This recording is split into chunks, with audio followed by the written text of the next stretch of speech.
Bonjour à toutes et à tous, bienvenue sur Media Ex Machina. Aujourd'hui on va regarder des vidéos. J'adore regarder des vidéos, vous adorez regarder des vidéos, et ben on va faire ça ensemble. Et on va faire mieux que les regarder, on va les critiquer. Parce que c'est cool de critiquer des vidéos. On va pas non plus faire ça n'importe comment, on va faire des critiques techniques. Ça signifie que je vais apporter mon regard technique de ce que je peux dire sur des vidéos. Et vous faire un retour, aussi bien celui ou celle qui l'a faite que aux gens qui la regardent et qui l'ont potentiellement apprécié. Donc voilà. Donc la vidéo va se dérouler en plusieurs parties. La première partie, je vais décrire rapidement ce que va être la vidéo analysée, qui l'a fait et dans quel contexte elle a été faite. La deuxième partie, on va l'analyser réellement. Et la troisième partie, je vais donner mon avis. Parce que j'adore donner mon avis. Tout le monde adore.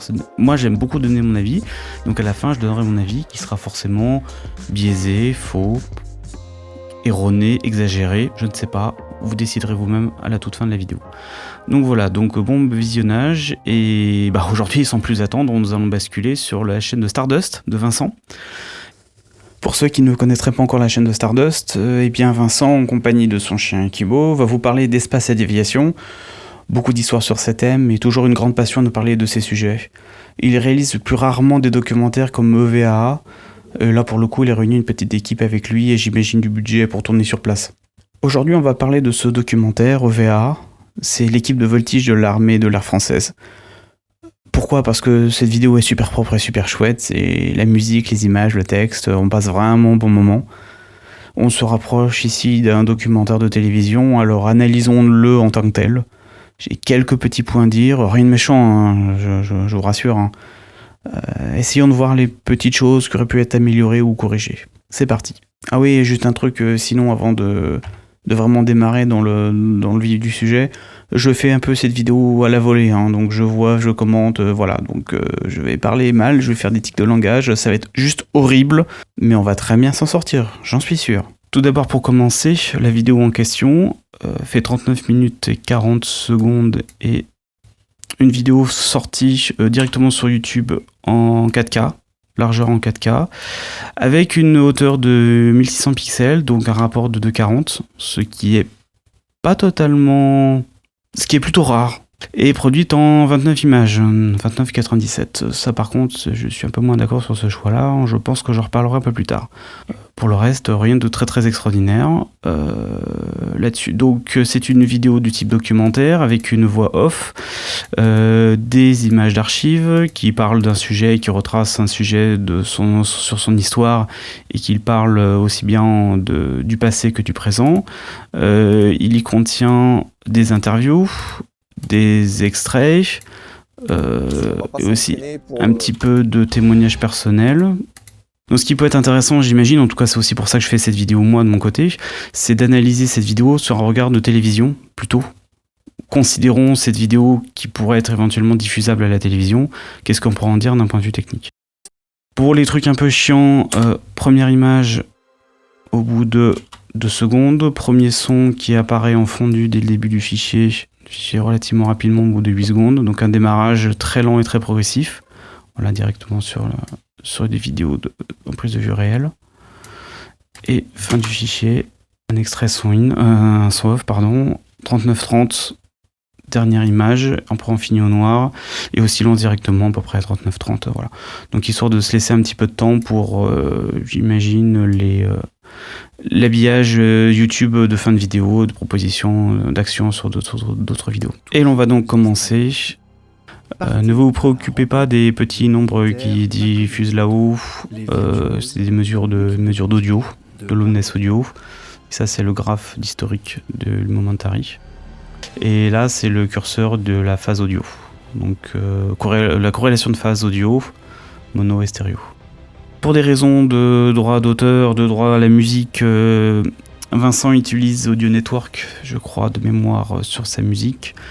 Donc moi je n'ai pas des droits chez Audio Network, donc pour le moment je vais faire attention à enjamber les passages musicaux en évitant de vous les faire trop entendre pour éviter de me faire gauler par YouTube. Police, tiens, ils sont pas exactement à la même hauteur les titres, c'est pas grave. Un petite accélération à la fin. Ce titre par contre, bon, Mais bon, ça, je m'attarde sur le contenu et regardons plutôt le contenant. Bon, si je vais le dire tout de suite, c'est un peu triste comme titre. Je dis pas le blanc sur noir, c'est classe. Mais c'est dommage d'avoir fait des tonnes boum boum boum boum et... bon, j'étais un peu déçu. Je m'attendais peut-être un truc un petit peu plus bon. Ou un logo, je sais pas, quelque chose. Un gros documentaire, mon logo. Si un truc, ça aurait été cool d'avoir une date, d'avoir les dates qui s'affichent, parce que quand on parle d'histoire, il faut aussi représenter ça sur une échelle de temps. Ça, c'est quelque chose qu'on voit souvent. Alors, je sais pas si c'est un manque ou si c'est juste parce que les gens n'y pensent pas, mais quand vous parlez de choses historiques, mettez des dates, c'est bien. Au moins, on s'en repère, on dit ah oui, c'était le moment où. Voilà, parce que là, comme ça, bon. Après, bien sûr, c'est toutes les difficultés aussi des images d'archives, c'est que forcément, entre le moment où on raconte l'histoire et ce qu'on montre, les dates, ça peut un peu bouger, parce qu'on peut très bien montrer des choses un petit peu plus vieilles ou un petit peu plus récentes de ce qu'on dit, pour des questions de montage et d'accessibilité. Ce qui fait, c'est que les dates collent pas forcément. Mais avoir au moins une idée des périodes, ou avoir, je sais pas, une plage de dates ou quelque chose comme ça peut être sympa. Bref. Oui, alors le problème aussi, là on a bon, c'est rien, mais le bas de l'avion est tronqué, l'eau de l'avion est tronqué. J'imagine que c'est sûrement une photo potentiellement rectangulaire ou un petit peu moins collant à ce format-là. Et donc on se retrouve avec une photo tronquée. C'était ça, ou alors sinon il devait couper, il devait créer de l'image à gauche et à droite. Ça m'ennuie un petit peu parce que c'est dommage. C'est dommage d'avoir tronqué ça. Bon, cette image-là manque un petit peu de détail à l'image précédente. Voilà. Mais les saletés, je sais pas trop ce que c'est. Le français des saletés sur la photo d'origine. Pas l'américain. Si vous voulez vraiment forcer les choses, vous prenez les photos, vous les renettoyez. Vous prenez les archives de films, vous les nettoyez, vous enlevez les taches et toutes les petites taches, les petites taches, hop, les petites taches partout, les petites rayures aussi. Et vous sortez une image nickel propre, nettoyée. Non, le faites pas, hein, ça prend un temps absolument monstrueux et bon, non, le faites pas. Nous avons changé de logique de police, puisque maintenant nous avons une police blanche en contour bleu, une fonte un petit peu plus épaisse sur la première ligne et sur la deuxième ligne. Étonnamment, ça fonctionne plutôt bien avec l'arrière, avec le bleu, blanc, rouge qu'on retrouve sur son col et sur l'avion derrière. Attention les amis, vos reflets bouge un petit peu, c'est dommage. Alors, là je suis un peu moins fan de cette image, c'est ma façon de dire que j'aime moins. Un peu dark l'image. Je pense pas que... Alors, vu la netteté du titre et vu la moins bonne netteté, j'ai l'impression qu'on est... Soit c'était tourné en HD, soit le point n'est pas là, soit c'est du recadrage. Bref, c'est un petit peu plus mou. Jusqu'au mollet. On reprendra le son hein, tranquillement après. Oh là là, c'est flou. Ouais, c'est bon. On l'a repris. Un petit peu spécial. Bon, je suis chiant. Hein. Je regarde un petit peu, ça descend. Ouais, un plan large. Il manque un plan large. Ouais, plus. Et c'est dark. Il faut ouvrir plus.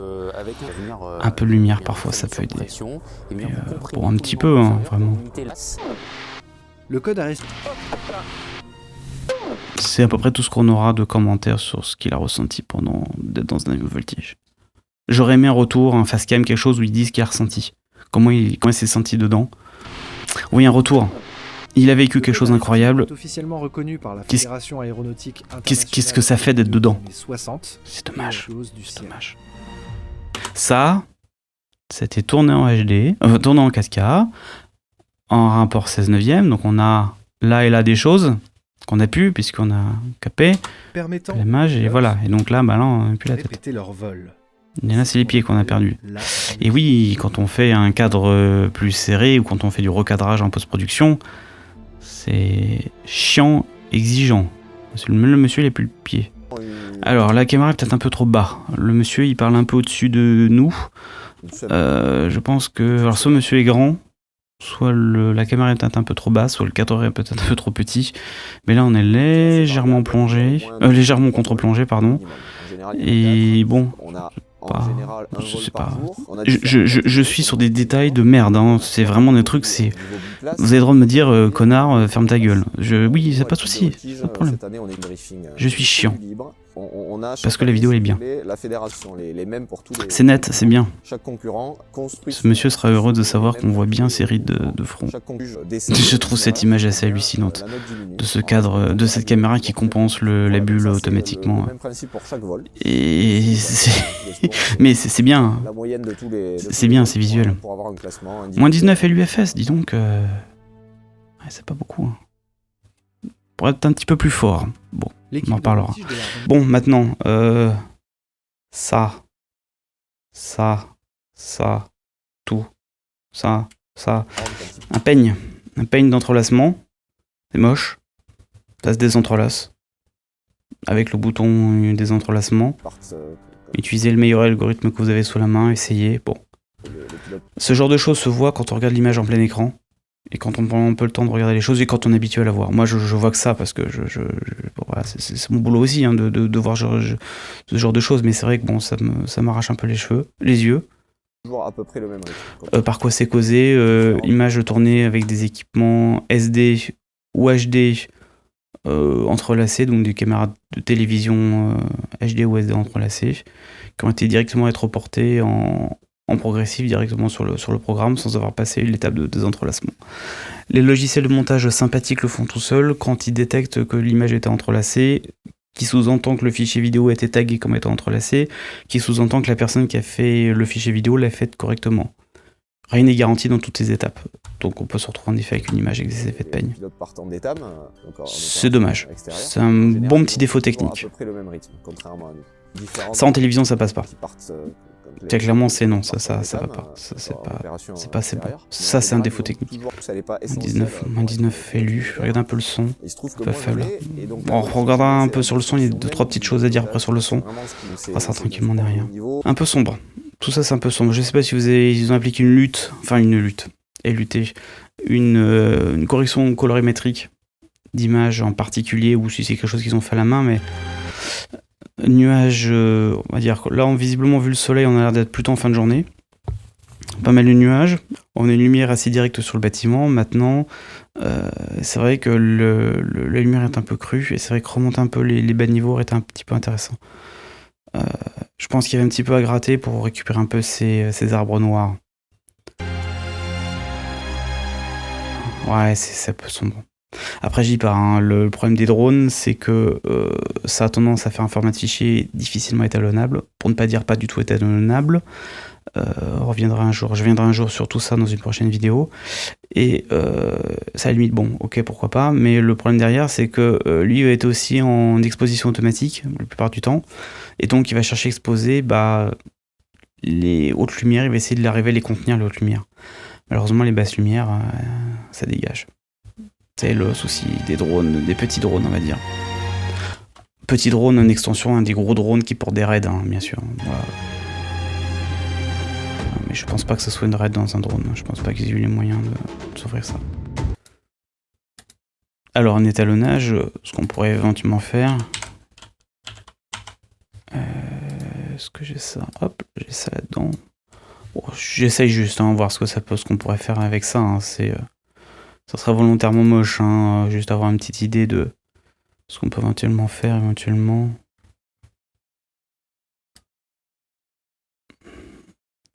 Ah, il n'y a plus de signal, il n'y a plus rien, on est complètement éclaté. Enfin, non, on n'est pas éclaté, on est complètement sous-ex.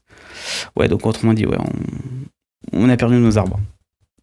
Bon, bah, on a perdu les arbres. Ok, donc pour éventuellement monter un petit peu, même pas, qu'est-ce qu'on peut faire? Bon, laissez tomber. C'est le drone à sous-ex, les arbres, on peut pas faire. On peut pas faire grand-chose. Bon. Mais bon. Donc je retire ce que j'ai dit.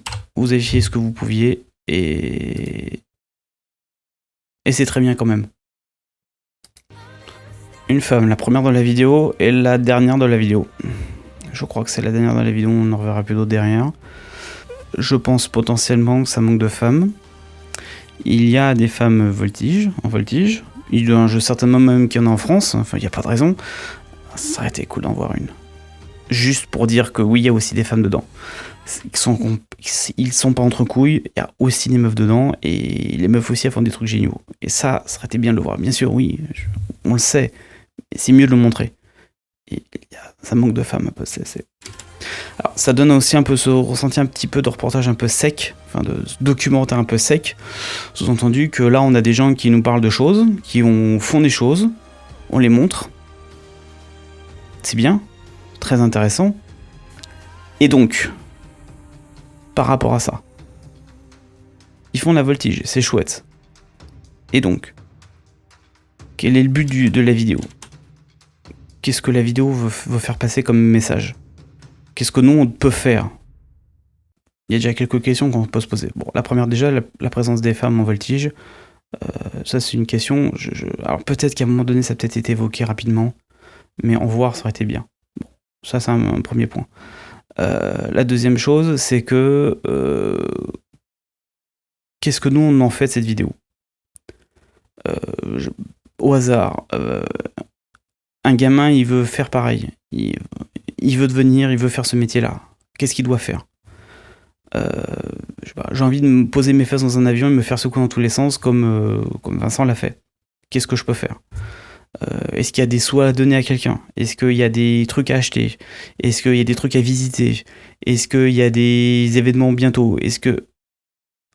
Voilà, il y a rien de tout ça. Et voilà, c'est bien. Mais ouais, qu'est-ce qu'on peut en faire de ça derrière? Ça aurait été quelque chose d'intéressant. Et dernier point, mettre les fesses dans un avion de voltige, ça fait quoi? Enfin, je veux dire, ok, on peut tous monter... Enfin, il fut un temps où on pouvait mettre nos fesses dans un manège, à grande sensation. Aujourd'hui, on ne peut pas. Bon, ok.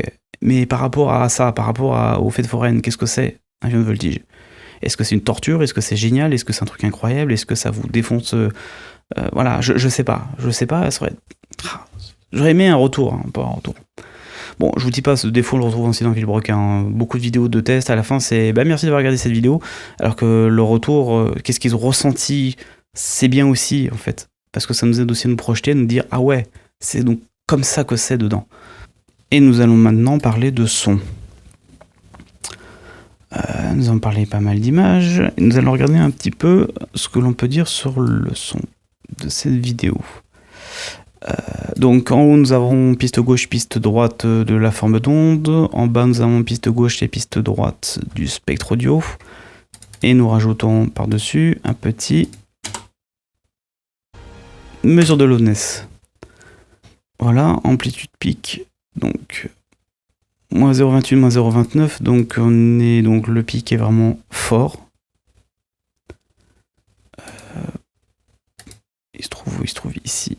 Oh, qu'est-ce que c'est? Naturel à l'œil du spectateur non pré. Oh, c'est la voix, d'accord. Bon. Ah oui, en effet, oh là là, c'est bon. Trajectoires les plus complexes. Ah oui, en effet. Ok, je vois ce qui manque, et d'accord, bon. On reviendra dessus plus tard. RMS moins 21. Décalage DC 0, bon, j'aurais été étonné. 16 bits forcément. 92 dB, ouais, le silence est silencieux, il n'y a pas de bruit de fond. Moins 17, moins 18. Moins 18,6, on va dire moins 17. On est presque à moins 17 LU. C'est peut-être un poil faible. C'est peut-être un petit dB supplémentaire de niveau audio, ça aurait peut-être été bien, je pense. De ce que je pense en tout cas. Après, alors, donc, qu'est-ce qu'on peut dire déjà au niveau, qu'est-ce que c'est que ça? Dans un avion D'accord. L'audio qui démarre, ensuite, nous avons de la musique, notre silence, noir bien sûr.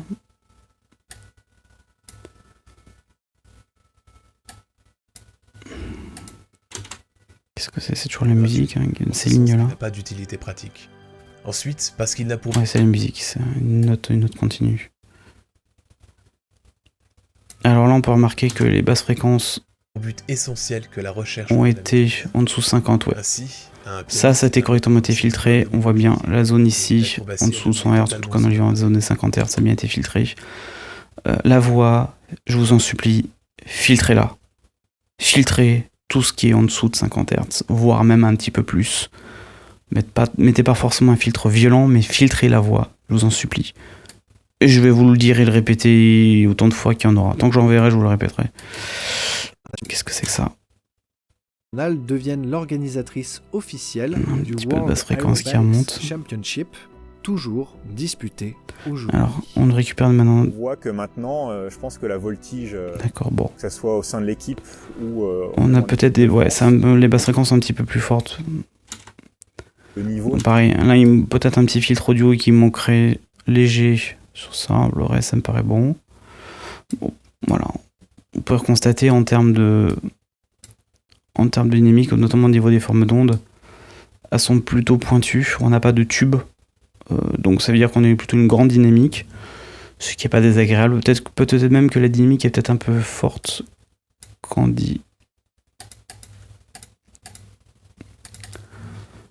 il mesure n'a élu. jamais été aussi élevé que maintenant. On se repique un peu fort, ouais. Et en fait, tout ça, on le doit à tous ces Bon, ça manque de pilotes compression. qui ont vraiment su faire évoluer la discipline, partant presque d'une feuille blanche. Ouais, ça manque de compression. Et, Peut-être réussit, dynamiser en peut-être fait, un tout petit peu tout ça. Petit à petit, comme on dit, en faisant leur gamme. Si on essaye quelque chose, compression, traitement de la dynamique, par exemple. En mangeant leur pain noir, eh bien, On est où, on là à expérimenter, à transmettre et faire ce qu'aujourd'hui l'équipe Monze. de voltige de l'armée de l'air est devenue, c'est-à-dire presque, on va dire, un conservatoire. On peut réinitialiser ça. Ok.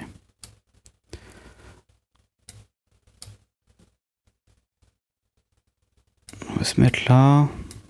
Quelque chose comme ça, par exemple. Tente un truc, hein. Peut-être un petit peu fort, un taux, un 7.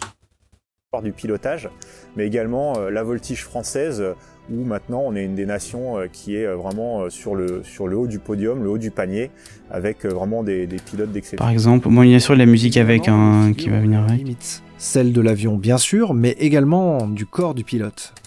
Un extra 330, comme celui-ci, peut supporter environ Un petit peu 10 plus G fort. positifs et autant de G négatifs. Mais l'humain, lui, Oula, supporte j'ai un pas peu été trop moins fort, ces ouais. facteurs de charge extrêmes. Un petit peu plus Un fort. G est l'équivalent de l'accélération d'un corps vers la Terre par effet de gravité. Ok. Quand vous êtes On a un... immobile, On a un limiteur là-dessus. Temps d'attaque, temps de relâchement. Bon, c'est fait mochement, hein. Vraiment c'est moche, mais bon. On sur peut notre récupérer. planète, votre corps subit donc une accélération constante de 1 Bon. G vers le centre de On la Terre. tape un peu de compresse. Et en mouvement, la valeur change. Je peux gagner Par sans exemple, trop de difficulté lorsqu'une 6 voiture décibels. accélère, son occupant va Et subir une je reste à peu accélération près vers correct sur le- l'arrière de son siège. En fait, plus c'est ça, de je pense. l'accélération Un petit peu de constante compression sur la de voix. 1 G vers le Je sais bas. pas s'il en fait, j'ai pas en l'impression zone qu'il. Vu les courbes, les cas formes de d'onde, j'ai pas freinage l'impression qu'il en ou de fasse choc, beaucoup. C'est la même chose puisque Après, j'y cette pas, hein, fois, faut vous ajuster, hein, subirez faut une faire ça bien. accélération plus Faut faire ça bien. Mais bon, ouais, un petit peu, ça ferait un petit peu de bien, je pense. Un petit peu de compresse. Alors là, on a... Ouh là là, c'est fat là-dessus. Qu'est-ce qu'il y en a là-dedans? Donc le pantalon anti-G, comme son nom l'indique, eh bien, Oh là c'est là, un pantalon. faut filtrer. Oh, filtrer. Alors, le pantalon anti-G, il enlève... Il remet le sang là où il faut. Et moi, je vais enlever ce qu'il faut pas. Filtrer égaliseur paramétrique. Parfait, voilà.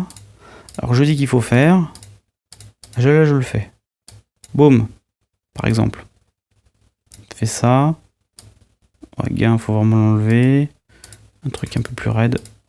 J'ai pas trop de solutions, moi. Allez. Un petit peu spécial, voilà, qui vient de l'abdomen jusqu'au mollet, que l'on porte sur les avions de chasse, là où on prend des accélérations, des facteurs de charge, eh bien, pour aller jusqu'à 10 G pendant quelques dizaines de secondes Voilà. parfois. C'est simple, hein. Avant, Donc, avec un système de vessie, après. voilà, il est relié à l'avion qui va... Vous entendez pas la différence? C'est normal, on a enlevé ce qu'on n'était pas censé entendre. Simplement, je peux vous dire qu'en termes de traitement audio, derrière après ce filtre là, vous pouvez ensuite mettre un peu de compresse, et toute l'énergie monstrueuse qu'il y a là-dedans, qui ne sert à rien, hein, c'est juste des sons extrêmement graves, cette énergie de signal on s'en sert pas, on l'enlève, et on récupère le reste du signal pour ensuite un peu le dynamiser un petit peu plus, rajouter un petit peu de compresse, et c'est comme ça qu'on a une voix, on peut monter à plusieurs dB d'amplification assez facilement, et avoir un truc un petit peu plus péchu. Bon, ça je pense que c'est un oubli. je pense que c'est un oubli. Qu'est-ce que c'est que cette chose? Donc s'adapter à la résistance du corps humain à ces accélérations. Qu'est-ce que c'est que ce truc?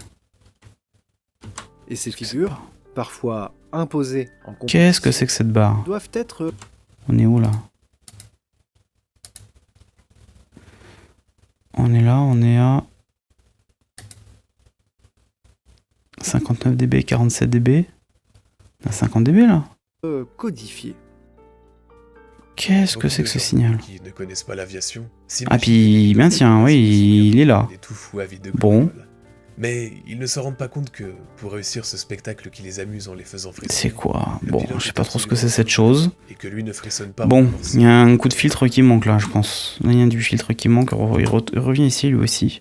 Ils vont noter toutes les figures de façon Bah voilà, individuelle, c'est bon. avec tout un tas de critères très très précis. C'est bien ça. Ensuite, ils vont Oh, il y a un filtre qui a été oublié quelque part. Je peux pas le... Qu'est-ce que c'est un enchaînement? Le Cap 20, la version monoplace. Mais ces avions, qui D'accord. permettent à l'équipe de Bah oui, briller au là la voix off Vincent elle est propre. Enfin elle est propre, ça a été nettoyé, elle est un petit peu moins. On a encore un petit peu de résidus là. Avec, eh bien, sous l'impulsion Bon, ça laisse à penser qu'il y a eu quand même travail de mixage. Travail sur le son. qui a quoi, pas mal ça d'expérience, vont pouvoir apporter leur expérience. Retour de notre 50 Hz magique. Eh bien, on va avoir Ok, j'espère que vous aurez aimé cette vidéo. Si elle vous a plu, n'hésitez pas à mettre un pouce bleu. Faut filtrer là, tout ça. Bah oui, mais oui, je suis chiant, mais oui. Parce que clairement, on doit avoir sûrement du bruit de fond de l'avion, je sais pas, ou un parasite quelconque, ou un truc quelconque sur le signal, et là, faut filtrer les basses fréquences. Dans le doute, la voix, vous enlevez. Donc, en résumé sur l'audio, bon, des petits oublis de DQ, je pense. Un petit peu de compression sur la voix, un petit peu de traitement sur la voix, des petites choses, hein, il ne faudrait pas grand chose. À des moments donnés, ça pète un peu. Donc potentiellement un limiteur sur toutes les sources, surtout d'ailleurs, hein, potentiellement un limiteur. Ça reste extrêmement propre. On va dire pour un documentaire posé qui a pris potentiellement pas mal d'heures de travail, c'est dommage d'avoir été aussi loin en laissant ces petites choses-là. Ça aurait pas été trop difficile de les voir, je pense, et les corriger. Après, c'est pas très grave. C'est vraiment pas grave du tout d'ailleurs. la partie, Cette vidéo est très propre. patienter les centaines Avec deux choses qui me gênent plus. Je pense que c'est les choses qui m'ont potentiellement motivé à faire l'analyse. Déjà parce qu'une vidéo aussi propre, forcément on va gratter les détails. Forcément. Et la deuxième chose après, je pense, le choix du 30 images secondes, ça je suis pas d'accord. On est en France, hein, tout est bleu, blanc, rouge partout, c'est tourné en France, c'est une équipe française, diffusée sur du YouTube, donc, enfin en tout cas sur internet, donc il n'y a pas forcément d'exigence en termes de fréquence d'image. Faites du 25. J'en supplie, faites du 25. Faites du 25 images. Ou du 50 images, hein, j'ai rien contre, hein, au contraire. Bon, alors maintenant, c'est un type qui fait du 60 qui vous dit ça. Non, c'est juste que vous avez des vraies images avec des vraies interviews avec des vrais gens. Donc potentiellement, aussi élevé que maintenant. de l'éclairage. Vous voyez, l'éclairage, il sautille légèrement derrière. Mais était aussi élevé que maintenant. Pourquoi il sautille? J'en ai pris un premier pris au pif avec de la lumière, il sautille. Pourquoi il sautille? Parce que lui, il va avoir sa fréquence du réseau électrique de 50 Hz. La vidéo, l'acquisition vidéo, enfin en tout cas l'acquisition des images par le capteur se fait à 30 images, un petit peu en dessous de 30 images. Donc de temps en temps il va l'avoir allumée, de temps en temps il va l'avoir éteinte. Et donc ça fait cet effet clignotement. Sur cette image là ça va, c'est assez discret, mais ça peut être terriblement toxique. Ce genre de choses. Quand vous avez des rampes de néon allumées et que votre image se met à clignoter dans tous les sens, ou vous avez des bandes de lumière qui montent et qui descendent, fréquence d'image. Direct. Voilà. Et après éventuellement réglage de l'obturateur à voir. Voilà, ça c'est pas grave, mais c'est très con parce que ça coûte rien à modifier, ça coûte en post-prod ça ne change rien, en montage ça change rien, en mixage ça change rien, en étalo ça change rien, c'est juste un bon bouton à mettre sur la caméra. La seule chose pour laquelle on pourrait pas faire de 25, et je peux le comprendre, c'est le fait où on tourne avec du drone ou avec la GoPro, ce genre de choses, et que ces saloperies sont pas capables de faire autre chose que du 30 ou du 60 ou voilà. Et donc à ce moment-là, on quitte à avoir des rushs mélangés dans les deux formats, autant on prend de celui. C'est le cas où je peux le comprendre. Et c'est très chiant. Est-ce qu'il faudrait pas mieux tout faire en 25 et rechanger la fréquence d'image 24 vers 25 ou 30 vers 25 des images GoPro et autres? Peut-être. Sinon, autre point, de remarques, bien sûr, j'en avais déjà parlé pendant la vidéo, c'est la question du cinémascope dans le format d'image. Je suis pas pour cette solution. Je comprends qu'il y ait une envie, enfin je pense en tout cas qu'il y ait une envie de style et de faire un style cinéma en cinémascope, mais c'est quelque chose d'assez difficile à assumer techniquement, que ce soit pour afficher sur des télévisions ou que ce soit sur les smartphones. Ça veut dire que dans tous les cas on aura toujours des bandes noires à se coller dans tous les cas, et au niveau du cadre c'est pas non plus facile à cadrer ou à monter des images scope, donc voilà. Et bon, j'aurais pas fait ce choix là et je suis pas totalement fan du scope. Maintenant après, chacun fait ce qu'il veut et voilà. Et peut-être qu'un jour ce documentaire sera divisé dans une salle de cinéma et à ce moment-là ils pourront enfin profiter du scope dans une vraie salle de cinéma. Pourquoi pas. Je vais arrêter là pour le moment, je pense que j'ai assez parlé au long de cette très longue vidéo. Merci d'avoir regardé, abonnez-vous à la chaîne de Vincent de Stardust, c'est très important, regardez toutes ces vidéos, elles sont très bien. Quant à nous, nous nous retrouvons sur Instagram, sur Twitter, abonnez-vous. À très bientôt sur Media Ex Machina.